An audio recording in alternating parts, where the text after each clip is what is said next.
Buenas, vamos a hablar hoy sobre los trastornos de la personalidad. Los objetivos para la clase de hoy son los siguientes. Al finalizar la conferencia, el estudiante definirá conceptos importantes de los trastornos de personalidad. Discutirá las etiologías de los trastornos. Discutirá la farmacoterapia utilizada en estos trastornos. Diferenciará las diversas modalidades de tratamiento usado en estos trastornos y discutirá el manejo de enfermería en estos trastornos. ¿Cómo se define trastorno de la personalidad? Pues se define como un patrón perdurable de comportamiento y experiencias internas que se desvían de forma significativa de los estándares culturales de los individuos. Son rígidamente penetrantes, tienen su inicio en la adolescencia o en la adultez temprana. Son estables a través del tiempo y llevan a la infelicidad o el deterioro y se manifiestan en al menos dos de las siguientes cuatro áreas: cognición, afectividad, función interpersonal o control de impulsos. Cuando los rasgos de personalidad son rígidos e inadaptados y producen deterioro funcional o angustia subjetiva, se puede hacer este diagnóstico. Podemos decir que los trastornos de personalidad tienen que ver mucho con una distorsión creada durante este periodo de la infancia en el ambiente de la casa, el ambiente fuera de la casa, modelos de crianza, estresores ambientales, sociales, psicológicos, y esa personalidad va cambiando y se va desviando de lo que nosotros entendemos que es la norma y lo que dicen los estándares, ¿verdad?, de cultura y del individuo. Y entonces ese trastorno se va a manifestar entonces ya en la adolescencia, cuando es en esa etapa donde la persona va a ir mostrando realmente quién es. ¿Cuáles son los puntos importantes que tenemos en los trastornos de personalidad? Pues mire, tenemos que las personas con trastornos de personalidad tienen rasgos de carácter y temperamentales que son inflexibles, son bien rígidos. O esto es blanco o esto es negro. Es mi punto de vista y no es el punto de vista de ninguna otra persona, es el mío.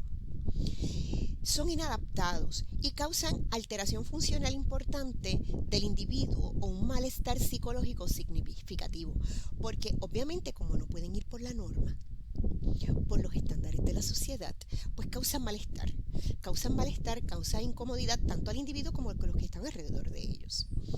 Los trastornos de personalidad son relativamente comunes y se diagnostican al comienzo de la edad adulta, cuando esta persona comienza a ser independiente y tiene que sacar esas herramientas que se supone que haya desarrollado en su casa. Pero ciertas conductas sociales asociadas, con estos trastornos pueden observarse en la infancia o en la adolescencia. Es poco probable que se produzcan cambios rápidos o sustanciales en la personalidad patológica. ¿Por qué? Como dije ahorita, es conductual, es conducta.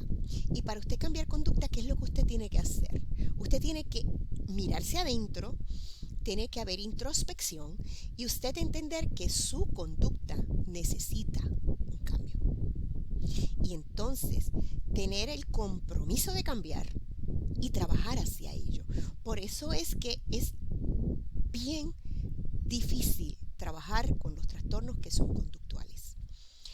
Esto puede provocar enfado o frustración en los familiares, amigos y compañeros de trabajo e incluso profesionales de la salud mental. Vamos a empezar por la clasificación. Dentro del DSM-5 ellos los clasifican en tres grupos y dentro de esos tres grupos hay unas categorías. Vamos a discutirlas todas, la clase es extensa, espero que sea del agrado de ustedes. Y vamos a empezar por el grupo A. El grupo A se conoce como el grupo extraño y excéntrico. ¿Por qué se caracteriza este grupo? ¿O qué comprende? Pues Este grupo A comprende los trastornos de la personalidad paranoide, esquizoide y esquizotípico. Implican el uso de la fantasía y la proyección y se asocian con una tendencia al pensamiento psicótico. Pueden tener una vulnerabilidad biológica a la desorganización cognitiva cuando están estresados. Tenemos el grupo B, que este es el grupo dramático, impulsivo y errático. Aquí se incluyen los trastornos de personalidad histriónicos, estos que parecen actores y actrices, y su vida es todo un drama. Los narcisistas, que va un poquito más allá de pensar que viven enamorados de sí mismos, antisociales y las personalidades límite. Implican el uso de la disociación, negación, escisión y sobreactuación. Los trastornos del estado de ánimo pueden ser frecuentes en este grupo. Y tenemos el grupo C, que es el grupo de los ansiosos o temerosos. Y este incluye y comprende los trastornos de la personalidad evasiva, dependiente y la que es obsesiva compulsiva. Implican el uso de aislamiento, agresión pasiva e hipocondria. Y tenemos una cuarta clasificación, que ahí están los que tienen rasgos del trastorno de la personalidad. Y aquí se refiere a que el paciente exhibe rasgos que no se limitan a un solo trastorno de la personalidad, si cumple los criterios de más de uno. Y clínicamente hablando, cuando vamos a diagnosticarlos, tenemos que ir señalando cada uno de esos rasgos. Es como un zafaconcito, ¿verdad? Bien. Vamos al grupo A.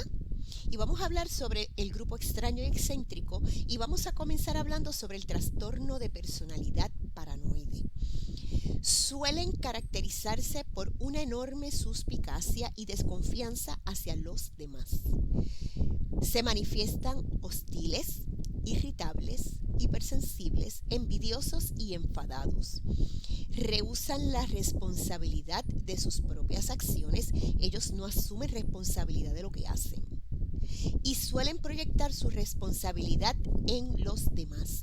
Los demás tienen la culpa.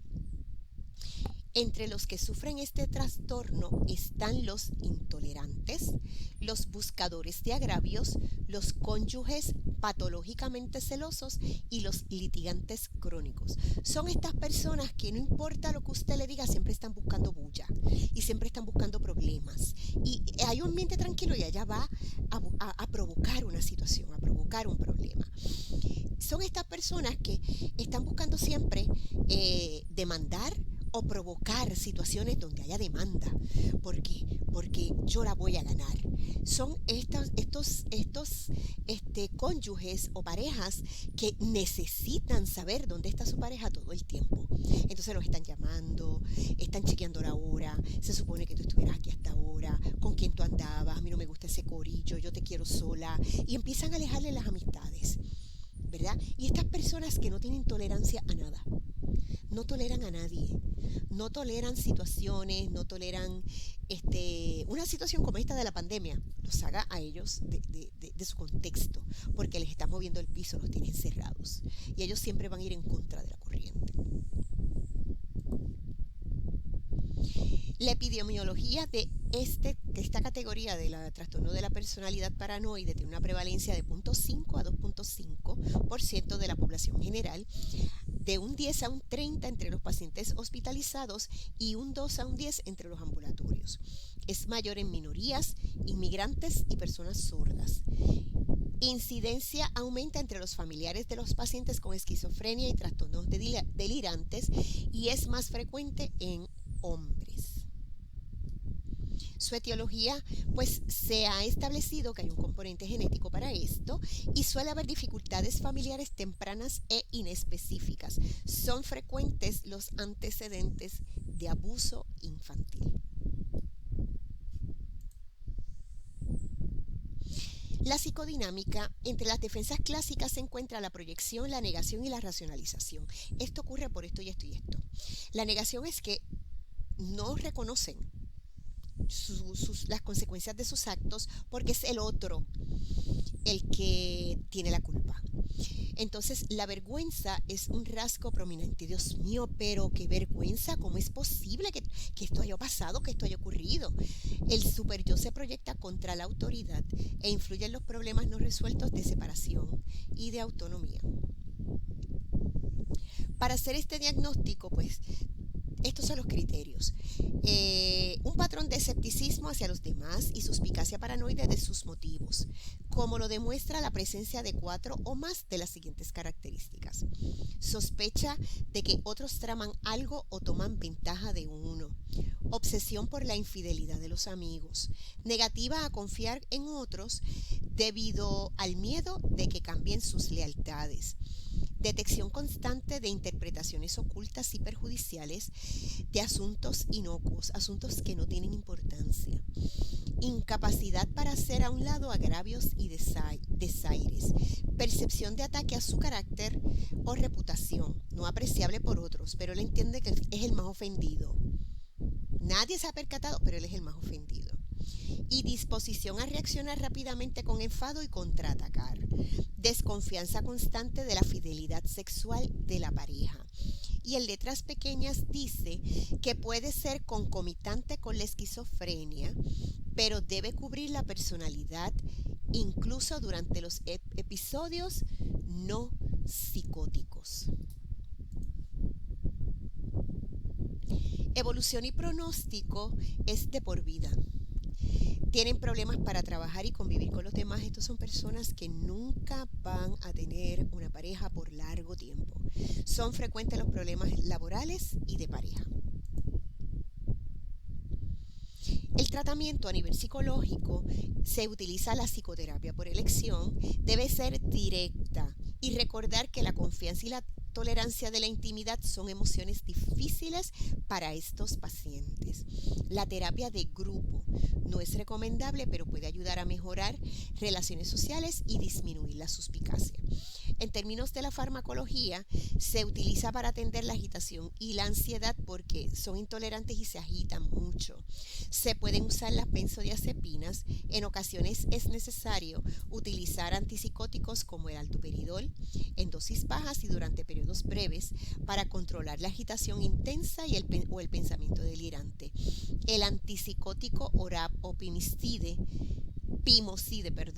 se puede utilizar para reducir la ideación paranoide. Vamos entonces para el segundo tipo dentro de este grupo, trastorno de la personalidad esquizoide, a menudo percibidos como introvertidos y excéntricos. Se caracterizan por su vida solitaria y su falta de interés en la interacción social. Su epidemiología puede afectar al 7.5% de la población en general.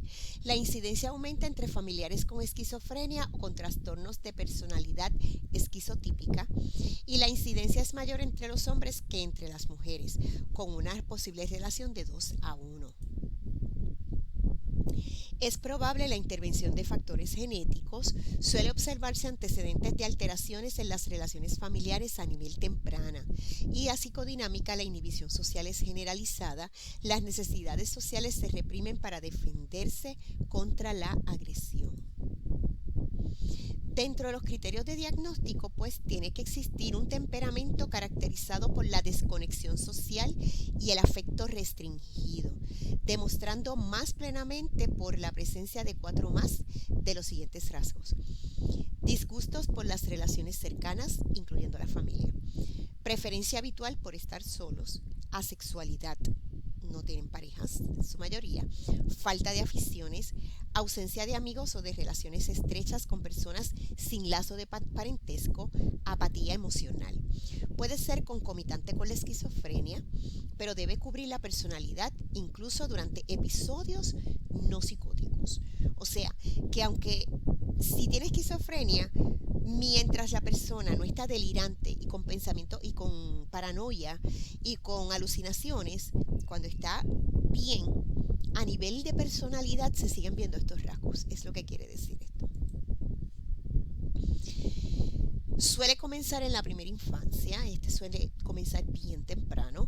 Su evolución es prolongada, pero no necesariamente es de por vida. Puede desarrollar complicaciones como trastorno delirante, esquizofrenia, otra psicosis o depresión. A nivel psicológico, los pacientes esquizoides suelen ser introspectivos y pueden volverse devotos, aunque distantes de la psicoterapia. Puede desarrollar dependencia con el terapeuta. En terapias de grupo pueden ser silenciosos y participar ocasionalmente. A nivel de farmacología, dosis bajas de antipsicóticos, antidepresivos y psicotrópicos son eficaces. Los serotoninérgicos pueden reducir su sensibilidad al rechazo. Las benzodiazepinas pueden ser útiles para disminuir la ansiedad interpersonal. El tercer grupo dentro de este, perdón, el tercer tipo dentro de este grupo está el trastorno de personalidad esquizotípica, que se caracteriza por el pensamiento mágico, ideas extravagantes, ideas de referencia, ilusiones y desrealización. Son percibidos como sorprendentemente raros o extraños. La prevalencia de este trastorno es de un 3%. La prevalencia aumenta entre las familias con esquizofrénicos. Se ha constatado una concordancia mayor entre los gemelos monocigóticos. Se desconoce la distribución por sexo, aunque se diagnostica con frecuencia en mujeres con síndrome del cromosoma X frágil. Los modelos etiológicos de la esquizofrenia aplican en este tipo, ¿verdad? De los esquizotípicos, y la dinámica de pensamiento mágico, escisión y aislamiento del afecto es muy común en ellos. Dentro de sus criterios de diagnóstico, ¿verdad? El DSM-5 lo define como un temperamento caracterizado por deficiencias sociales derivadas de comportamientos y pensamientos raros, lo que en última instancia obstaculiza las amistades cercanas y se demuestra mediante la presencia de 5 o más de los siguientes rasgos: ideas, pero no los delirios de referencia; sospecha de que los acontecimientos del mundo real giran en torno o están dirigidos a él mismo; ideas extrañas que chocan incluso con supersticiones culturales; percepciones extraordinarias o extrasensoriales; lógica o lenguaje anómalos; paranoia; afectos extraños; comportamientos y apariencia extravagante o de manera extraña; aislamiento social; ansiedad social que es irremediable debido a la paranoia. Puede ser concomitante con la esquizofrenia, pero debe llenar la personalidad durante los episodios no psicóticos. Dentro de su evolución, hasta el 10% de los pacientes se suicidan. Esto es un porcentaje alto. La esquizofrenia puede desarrollarse en algunos. El pronóstico de recuperación de estos pacientes es reservado. Dentro del tratamiento psicológico, el tratamiento se parece al de los pacientes esquizoides. Los individuos manifiestan patrones excéntricos de pensamiento y algunos participan en cultos, prácticas religiosas extrañas y ritos ocultistas. No se debe manifestar escepticismo ni ridiculizar y mucho menos juzgar. Dentro de la farmacología utilizada para combatir las ideas de referencia, las ilusiones y otros síntomas, resultan útiles los antipsicóticos que se pueden combinar con psicoterapia. Los antidepresivos deben utilizarse en los casos de que desarrolle depresión. Vamos al segundo grupo, al grupo B, que es el dramático, impulsivo y errático. Y dentro de ellos, el primer tipo es el trastorno de personalidad antisocial. Se caracterizan por su incapacidad para ajustarse a las normas sociales que rigen la conducta individual. Estos individuos son impulsivos, egocéntricos, irresponsables y no toleran la frustración. Rechazan la autoridad y la disciplina y tienen una conciencia poco desarrollada. La prevalencia en hombres es de 3%, puede llegar hasta un 7% y un 1% en mujeres en la población general. En confinados puede llegar a un 75% de ellos que tengan este trastorno de personalidad antisocial. Por eso están confinados, porque van en contra de las normas sociales. Van en contra de todo. El trastorno de personalidad antisocial, el trastorno de somatización y el alcoholismo se presentan juntos en algunas familias. Es más frecuente en los grupos socioeconómicos más bajos y el trastorno de déficit de atención con hiperactividad y los trastornos de conducta favorecen la tendencia a desarrollarlos. Hay factores genéticos que participan en el desarrollo de este trastorno. El daño disfuncional cerebral es una característica que puede ser secundario a afecciones como lesión cerebral perinatal, traumatismo cráneoencefálico y encefalitis. Pueden haber también antecedentes de abuso o abandono de los padres, que pueden ser frecuentes. Contribuyen antecedentes de castigos repetidos, arbitrarios y duros por parte de los padres o uno de los padres. Estos pacientes sucumben a los impulsos y muestran defectos asociados del yo para la planificación y el juicio. Se observan defectos o lagunas del superyo. La conciencia es primitiva o está poco desarrollada. Las dificultades de las relaciones de objetos son importantes por la falta de empatía. El cariño y la confianza deben ser básicos, pero él no siente empatía ni cariño hacia nada. Los rasgos agresivos son prominentes y otras manifestaciones incluyen sadomasoquismo, narcisismo y depresión. El DSM-5 lo define como un descuido e indiferencia ante las preocupaciones de los demás que impregna todas las relaciones personales y se demuestra por la presencia de 3 o más de los siguientes rasgos: desprecio por las costumbres sociales y normas que culminan en la delincuencia, falsedad, descuido y falta de comportamiento premeditado, combatividad y un patrón de peleas, falta de atención en cuanto a la seguridad, incapacidad para mantener las propias obligaciones y conductas no piadosas y sin arrepentimiento. Deben tener, para tener este diagnóstico, al menos 18 años y mostrar un comportamiento consistente antes de los 15 años. O sea que este se observa en la adolescencia.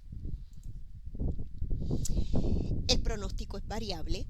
Tienden a mejorar de forma significativa después de la fase inicial o madura de la adultez.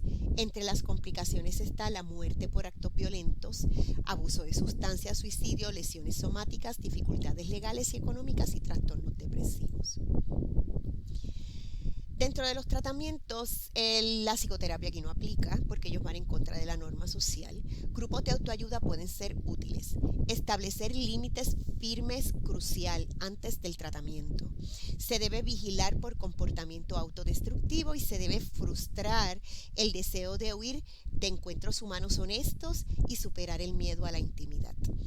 A nivel de farmacología, sirve para corregir síntomas como la ansiedad, la ira y la depresión, pero deben usarse con cuidado. ¿Por qué? Porque se utilizan benzodiazepinas y este trastorno, las personas con este trastorno tienden a abusar de sustancias. Se pueden usar psicoestimulantes, antiepilépticos y beta-adrenérgicos. El otro tipo es el trastorno de la personalidad límite. Se sitúan en la frontera entre la neurosis y la psicosis y se caracterizan por la inestabilidad afectiva del estado de ánimo conductual, de relaciones objetales y de autoimagen. Los intentos de suicidio y actos de automutilación son frecuentes. Son muy impulsivos y sufren de problemas de identidad, así como por sentimientos de vacío y de aburrimiento. También se les ha llamado esquizofrenia ambulatoria, personalidad como sí, esquizofrenia ambulatoria pseudoneurótica y trastorno de carácter psicótico. Se aproxima, ¿verdad?, dentro de la epidemiología al 2% de la población, al 10% de los pacientes ambulatorios, al 20% de los pacientes ingresados y al 30 o 60% de los pacientes que tienen trastornos de personalidad. Es más frecuente en mujeres, el 90% tiene otro diagnóstico psiquiátrico y el 40% tiene hasta 2 diagnósticos psiquiátricos, hay prevalencia de trastornos del ánimo, trastornos de sustancias y trastornos de personalidad antisocial, y es 5 veces más frecuente en familias con el trastorno cuyas madres presentan la condición. Dentro de la etiología puede haber daño cerebral que representa una lesión perinatal del cerebro, encefalitis, traumatismo craneal u otros trastornos cerebrales. Los antecedentes de abuso físico y sexual, abandono o sobreactuación son la norma.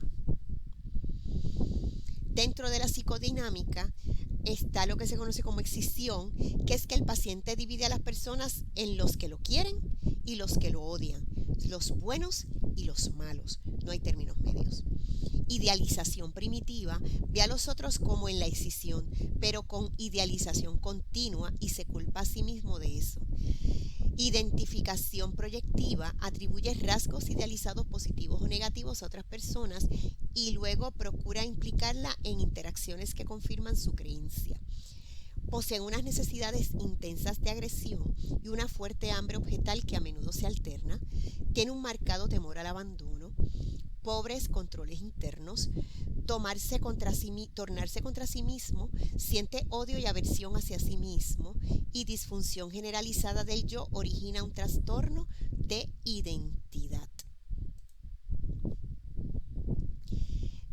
Para hacer el diagnóstico, pues el DSM-5 lo clasifica como una inestabilidad temperamental de las relaciones y el autoconcepto marcada por 5 o más de las siguientes: intentos desesperados por evitar la deserción escolar o el abandono, propensión a establecer relaciones que fluctúan entre extremos positivos y negativos, autoimagen inestable y negativa, impetuosidad es en un grado autolesivo, conducta suicida habitual o gestos expresados, inestabilidad emocional, vacuidad emocional, o sea, esas emociones son superfluas, no son intensas, temperamento incontrolable y disociación o paranoia. El pronóstico es variable, puede haber cierta mejoría en los años posteriores. Entre las posibles complicaciones está el suicidio, las autoagresiones, trastornos del estado de ánimo, trastornos somatoformes, psicosis, abuso de sustancias y trastornos de la conducta sexual. La psicoterapia es el tratamiento de elección. El CBT puede ser útil para el control de impulsos y los arrebatos de ira, así como para disminuir la sensibilidad a la crítica o al rechazo. Los antipsicóticos son útiles en el control de la ira, la hostilidad y los episodios psicóticos breves. Los antidepresivos mejoran el estado de ánimo depresivo. Los IMAO pueden ser eficaces en la modulación de la conducta impulsiva. Las benzodiazepinas pueden ayudar en la ansiedad y la depresión. Y los anticompulsivos pueden mejorar el funcionamiento global. Los serotoninérgicos son de utilidad. El otro tipo es el trastorno de personalidad histriónica. Se caracteriza por su comportamiento extravagante, dramático, excitable e hiperreactivo, que trata de llamar la atención todo el tiempo. Tienden a ser inmaduros, dependientes y a menudo son seductores. Tienen dificultad para mantener relaciones duraderas. Son bien histriónicos, son bien teatrales y entonces hablan y se quedan con el canto, porque todo el mundo los tiene que escuchar, porque ellos hablan como si estuvieran en un escenario. La prevalencia es del 2 al 3% de los pacientes del tratamiento, del 10 al 15% padecen este trastorno. La prevalencia es mayor en mujeres, puede asociarse con trastornos de somatización, trastornos afectivos y consumo del alcohol. Las primeras dificultades interpersonales pueden haberse resuelto mediante un comportamiento dramático. Un padre distante o severo con una madre seductora puede ser, ¿verdad?, un patrón que lleve al desarrollo de este trastorno.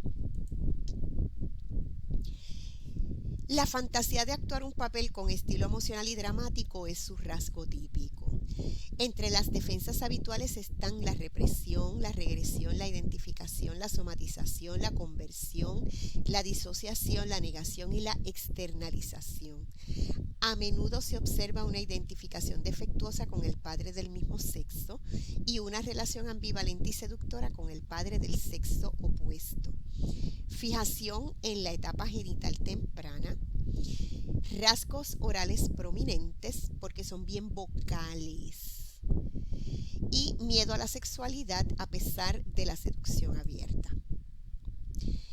Los criterios de diagnóstico son los siguientes: un patrón riguroso de sentimentalismo sin restricciones y el afán protagónico manifiesto por la presencia de 5 más de los siguientes rasgos: inquietud cuando no es el centro de atención, tendencia a fraternizar de una manera sexualmente sugestiva, emocionalidad voluble y superficial, uso o mejora de las características físicas para atraer la atención de otros, discurso nebuloso y vago, expresión emocional melodramática, impresionabilidad y percepción sesgada de la intimidad de las relaciones ordinarias. Su pronóstico es variable, a menudo los pacientes tienen menos síntomas con la edad. Entre las complicaciones están los trastornos de somatización, los trastornos de conversión, los trastornos disociativos, los trastornos sexuales, los trastornos del estado de ánimo y el abuso de sustancias. La psicoterapia individual orientada a la introspección o de apoyo, dependiendo de la fuerza del yo, es la que se recomienda.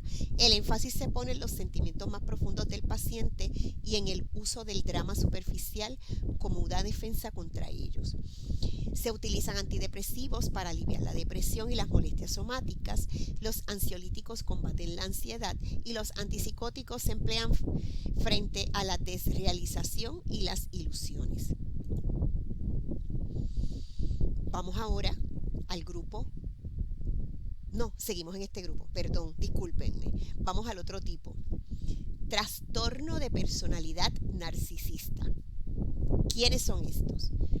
Patrón persistente de grandiosidad, sensación exagerada de importancia de uno mismo, preocupación por la fantasía del éxito final. Siempre va, esto tiene que ser una cosa espectacular, porque soy yo quien lo está haciendo.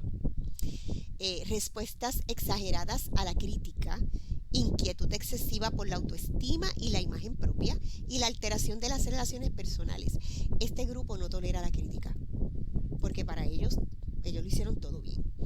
La prevalencia establecida es menor del 1% en la población en general. La prevalencia es del 2 al 16 en la población clínica. Es más frecuente en hombres y se sospecha que hay una transmisión familiar. Un factor habitual es la falta de empatía materna con un rechazo o pérdida tempranos. La grandiosidad y la falta de empatía defienden frente a la agresión primitiva. La grandiosidad se contempla como compensación del sentido de inferioridad. Dentro de los criterios de diagnóstico está un temperamento definido por el sentido elevado de uno mismo, buscar la reverencia de otros y la insensibilidad, marcado por la presencia de 5 o más de los siguientes: sentido exagerado del valor de uno mismo, la posesión imaginaria de gran poder, inteligencia, glamour u otros, sentido pertinaz de exclusividad, necesidad de adulación o adoración, un sentido de privilegio, uso egoísta hacia los demás, insensibilidad e ignorancia con respecto a los demás, incluyendo familia, celos de otros y arrogancia. Puede ser crónico y difícil de tratar. El envejecimiento se acepta mal porque es una agresión contra el narcisismo, por lo que son más vulnerables a las crisis en la vida madura. Posibles complicaciones tales como trastornos del estado de ánimo, la psicosis pasajera, los trastornos somatoformes y trastornos de sustancias. El pronóstico es reservado. Dentro del tratamiento psicológico deben renunciar al narcisismo para que haya progreso. Se puede ofrecer abordajes psicoanalíticos y terapias de grupo. El litio es útil para los pacientes con oscilaciones del estado de ánimo y los antidepresivos, sobre todo los serotoninérgicos. Son útiles para la depresión. Ahora vamos para el grupo C, que es el grupo ansioso o temeroso. Y aquí empezamos con los trastornos de personalidad obsesivo-compulsivo. No es lo mismo que el obsesivo compulsivo del que hablamos cuando hablamos un poquito de bipolaridad. No es lo mismo. Se caracterizan por el perfeccionismo, orden, inflexibilidad, tosudez, constricción emocional e indecisión. También se conoce como trastorno de personalidad anancástica. Aquí vamos a hablar del trastorno de personalidad obsesiva compulsiva. Cuando hablamos de ansiedad, hablamos del desorden obsesivo compulsivo por la ansiedad. Este es un rasgo conductual. La prevalencia alcanza el 1% de la población en general y del 3 al 10 en la población de pacientes ambulatorios es mayor en hombres, la transmisión familiar es probable, la concordancia es mayor entre gemelos monocigóticos y el trastorno se diagnostica con más frecuencia en niños mayores. Los pacientes pueden tener antecedentes de haber sido disciplinados de manera férrea, fuerte, dura. Las defensas clásicas comprenden el aislamiento, la formación reactiva, la inacción, la intelectualización y la racionalización. Hay desconfianza en las emociones y no las quieren representar, no las quieren sacar a la luz. Los problemas de resistencia y sumisión revisten importancia psicológica y hay una fijación en la edad panal de Freud. Para los criterios de diagnósticos tenemos un enfoque perdurable en la pulcritud y el control, 4 o más de las siguientes. Preocupación excesiva sobre regulaciones, tiempos, organizaciones o detalles específicos. Estándares de rendimiento perfeccionista que impiden los logros. Priorización de la productividad y el trabajo a expensas del ocio o el descanso. Adhesión demasiado rígida a las reglas y normas morales. Acaparamiento de posesiones. Falta de voluntad para ceder el control. Hábitos de gasto parcos y temperamento práctico. La evolución es variable e impredecible. El paciente puede tener mucho éxito en actividades que requieren un trabajo metódico o pormenorizado. La vida personal resulta estéril. Pueden aparecer complicaciones por trastornos de ansiedad, depresivos y somatoformes. Suelen solicitar ayuda por sí mismos y el tratamiento es largo y complejo y son frecuentes los problemas de contratransferencia. Prefieren la asociación libre y terapias no dirigidas y el clonazepam puede ayudar a reducir los síntomas. La clomipramina y la fluoxetina ayudan en los signos y síntomas obsesivos compulsivos. La quetiapina se indica para casos más graves. El otro tipo es el trastorno de la personalidad evasiva, que tienen una personalidad retraída o tímida y despliegan una hipersensibilidad frente al rechazo. No son asociales y manifiestan enormes deseos de compañía. Sin embargo, muestran una enorme necesidad de reafirmación y de aceptación sin críticas. A veces se describen como individuos con complejos de inferioridad. Prevalencia alcanza del 0.05 al 1% de la población en general y el 10% en pacientes ambulatorios. Entre los posibles factores predisponentes se encuentra el trastorno evasivo de la infancia o adolescencia y una afección deformante, el desprecio evidente a la sobreprotección o los rasgos fóbicos de los padres. La evitación y la inhibición son defensivas y los temores manifiestos a rechazo abarcan una agresión subyacente, edípica o preedípica. Tiene que ver con el complejo de Edipo. Dentro de los criterios de diagnóstico, un temperamento caracterizado por el retraimiento social debido a la sensibilidad aumentada a la crítica de los otros, demostrada por 4 o más de las siguientes características. Evitación de situaciones sociales debido a un deseo de disminuir la crítica. Desconexión de las relaciones por temor a la desaprobación de los demás. Falta de voluntad para intimar debido a una sensación de vergüenza. Excesiva preocupación por el rechazo social, retiro de nuevas situaciones sociales, concepto negativo de sí mismo, evitar el riesgo y la novedad por temor a la vergüenza y al ridículo. En términos de evolución y pronóstico, los pacientes funcionan mejor en un entorno protegido. Las complicaciones posibles son fobia social y los trastornos del estado de ánimo. Tratamiento, psicoterapia, terapia de grupo y terapia conductual, y se utiliza atenolol, serotoninérgicos y dopaminérgicos. Vamos entonces para el otro tipo, que es el trastorno de la personalidad dependiente. Son predominantemente dependientes y sumisos, carecen de confianza en sí mismos y hacen que otros asuman la responsabilidad de los aspectos importantes de su vida. El trastorno es más frecuente en mujeres, aunque pueden estar subdiagnosticado en algunos hombres. Es un trastorno habitual, posiblemente representa el 2.5% de todos los trastornos de la personalidad. Es más frecuente en los niños menores que en los mayores.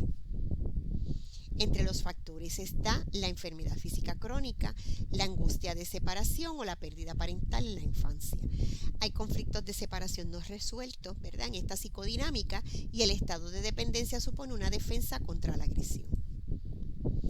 Dentro de los criterios de diagnóstico tenemos un estado recurrente de subordinación a la atención de los demás, manifestado por síntomas de las siguientes características: indecisión y dependencia de otros al tomar decisiones todos los días. Derivación de la responsabilidad de la mayoría de los aspectos de la vida a los demás. Renuencia a la voz de la oposición. Falta de seguridad que impide tomar acciones por iniciativa propia. Disposición a rebajarse a sí mismo para conseguir aprobación. Sentimientos de aislamiento y desolación al estar solo debido a temores de incompetencia. Necesidad recurrente de buscar figuras de soporte de reemplazo y exceso de ansiedad por tener que cuidarse a sí mismos. La evolución es variable. Si se pierde una relación, puede surgir complicaciones depresivas. El pronóstico es favorable con tratamiento. El paciente puede ser incapaz de tolerar el paso saludable de dejar una relación abusiva. Se utilizan terapias orientadas a la introspección, terapia conductual, terapia de familia y terapia de grupo. Dentro de la farmacología va dirigida a síntomas específicos, como por ejemplo el alprazolam. Se utiliza para los ataques de pánico. También se utilizan psicoestimulantes, benzodiazepinas y serotoninérgicos. Tenemos otros trastornos de la personalidad, que es la parte 4, aquellos de rasgos, y dice personalidad pasiva-agresiva, que se caracterizan por su obstruccionismo, dilación, terquedad e ineficiencia encubiertos.